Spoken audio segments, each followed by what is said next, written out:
Yes, you heard me right. In a Regal movie theater bathroom, I wind up going ahead and taking my ovulation test. Sometimes you just gotta do what you gotta do. It doesn't matter if you're out at the mall or at an event. You just gotta do what you gotta do.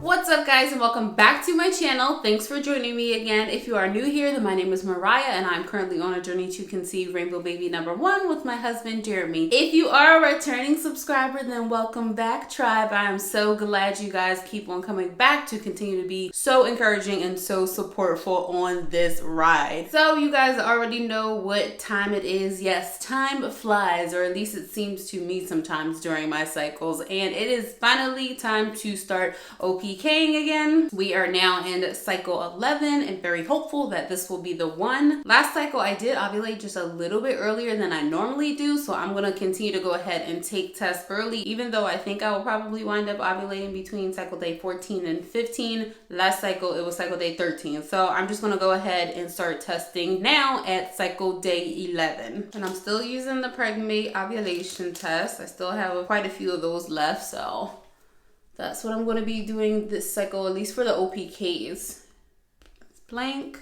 And I'm also testing a little bit later in the day than I normally do, but it is what it is.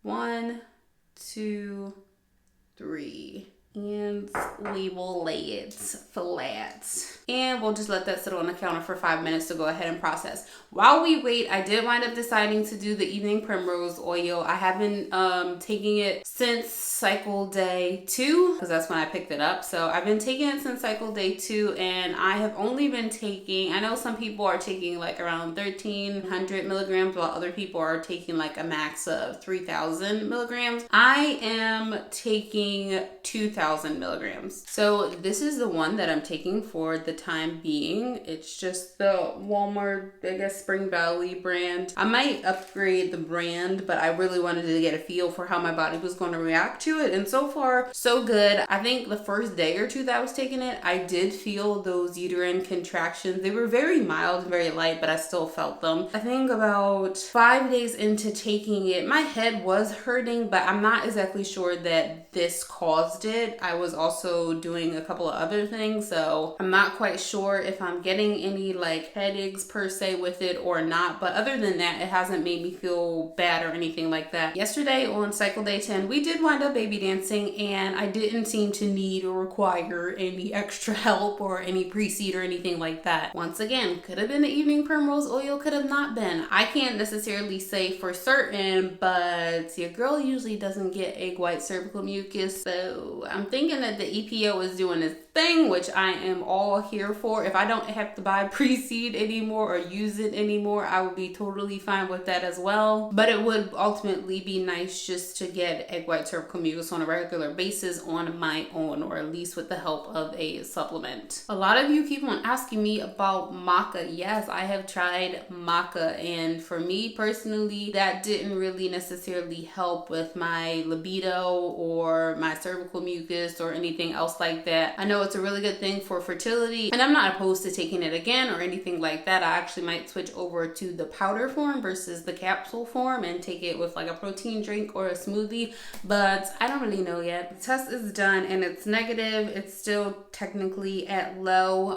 As you can see, there is a faint line on it, but this is definitely gonna read as low on my thermometer app. And obviously it'll read that's just plain old negative on my Glow app. So we were basically just gonna baby dance and go with the flow. I don't have any set plan. I didn't start early to really do the sperm meets egg plan either. I don't necessarily know that we'll baby dance every day or every other day, but in any event, I'm still using the soft cups this cycle, and I will probably use pre-seed, like I said, more of as needed versus definitely using it. We'll just see. So I will be back to test again with you guys tomorrow. Okay guys, I am back and we are at cycle day 12 now, and I'm just gonna go ahead and take another OPK. I don't have any start to my symptoms yet, so we're just gonna see. Obviously, there's a blank test, so nothing on there. 1, 2, 3. 3. And we will lay it flat. I am testing later in the day than I normally do in general. It's the same time as it was yesterday, but I usually test around like anywhere between 2 and 4, and now I'm more so testing closer to 6 o'clock in the evening, just because I've noticed that when I do it earlier in the day, my lines are not as dark as they are later on in the day. In other news, this will be the last cycle that I am tracking my ovulation strictly via OPK. I am going to start temping as a means to be able to further confirm ovulation. I've been wanting to do that for some time, but it's always been like super complicated for me personally because of the way I sleep, and then having to like try to reach over and grab a thermometer every morning. It's just been a little bit too complicated, but I am getting a temping device, and I am going to talk to you guys about that in a later on video. But yeah, this is probably going to be the last time I am strictly taking ovulation tests. I probably will do it going forward. I'll take a few ovulation tests for the first 1 or 2 cycles while I'm temping, but after that I might just shift just to temping. Also, I don't know if I already mentioned this in yesterday's clip, but we're not really using much pre-seed this cycle. We've obviously been baby dancing, but we haven't actually pulled out the pre-seed. For 1, I didn't necessarily feel like I needed it, and for 2, I ran out of applicators, and I do believe that using applicators is the best way to actually use the pre-seed as inserted versus just using it as a topical lubricant. But I am currently considering switching to Conceive Plus and seeing how that works out. I've been using pre-seed for the last year now, and while I do think it helped for the 2 cycles that we did conceive, I have been using it for going on 5 or 6 months at this point, and I've gotten nothing yet. So I'm thinking about switching to, like I said, Conceive Plus as a different form of fertility friendly lubricant. This OPK is very much negative. It's actually lighter than the one was yesterday. The one yesterday was a little bit darker. You guys can see that. It's like barely a faint line there. And I can actually show you guys the one from yesterday too for comparison. So even though the top one from yesterday is already dry, it was a little bit of a darker line than the one from today. But yeah, I'm just gonna go ahead and log this into thermometer and glow. I'm pretty sure that it will potentially shift my ovulation out a little bit further, and we'll just keep on testing and see. Okay guys, I am back, and I'm just gonna real quick fill you guys in, and I'm gonna go ahead and insert this clip right now.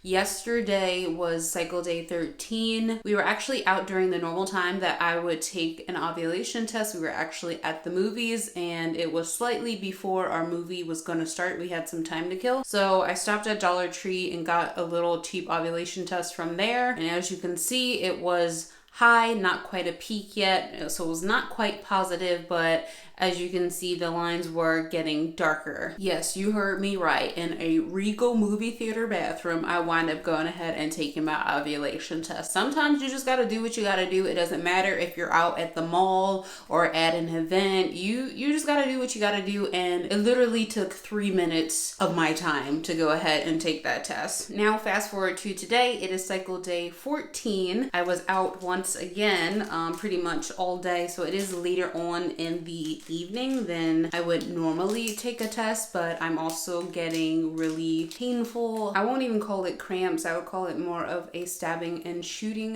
pain on my right side. So I'm thinking that I'm either gonna get this positive right now, or I would have already gotten my peak earlier today, but we're gonna go ahead and test and see. There we go. Blank test. And I'm just gonna go ahead and dip it.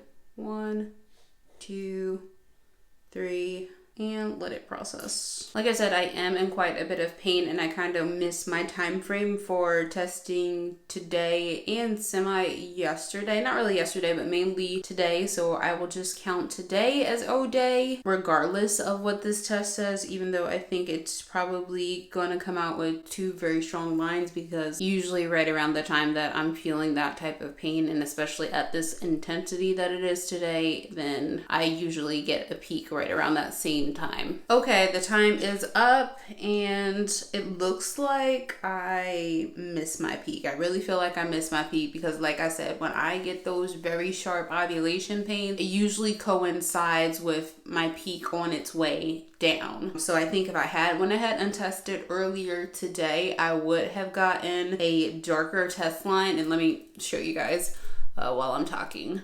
Test line is actually a little bit lighter than the control line. I don't know how it's coming up on camera. They may look kind of the same. I'm not really sure how it's going to come up. I would not consider this test necessarily a positive. It's close, but I wouldn't consider it a for certain positive. But like I said, this month, this cycle in particular, I'm going to go more off of these ovulation pains and the fact that I feel so nauseous right now more than the test itself. And I don't necessarily get pains this sharp every single cycle, which is why I'm kind of going to go with that more than anything else. Now, what I might do is test one more time tomorrow just to kind of see, and by then my line should have went completely back to faint, but I'm not 100% sure. I think what happened is I missed my peak. For me personally, my surges only last for about 3 hours, so if I don't catch it within that 3-hour window, then I'm not going to ever see it on an ovulation test for that cycle. But I'm pretty sure that I'm ovulating within the next 12 to 24 hours. Well, that's it for today's video. I hope you guys enjoyed it. I know it was pretty brief because I frankly was just really busy and didn't get to necessarily test as much on camera as I normally do. But still, if you like this video, go ahead and give us a huge thumbs up. And if you are not already subscribed, be sure to do that now. Hit that notification bell so you don't miss out on any future uploads. I am sending you guys positive vibes. I am sending you plenty of baby dust. I am praying for a lot of you to get your positives and to have healthy, sticky babies. And be sure to let me know where you guys are at in your cycles. And that's it. I hope you all have an amazing and wonderful week. And I will see you in the next video.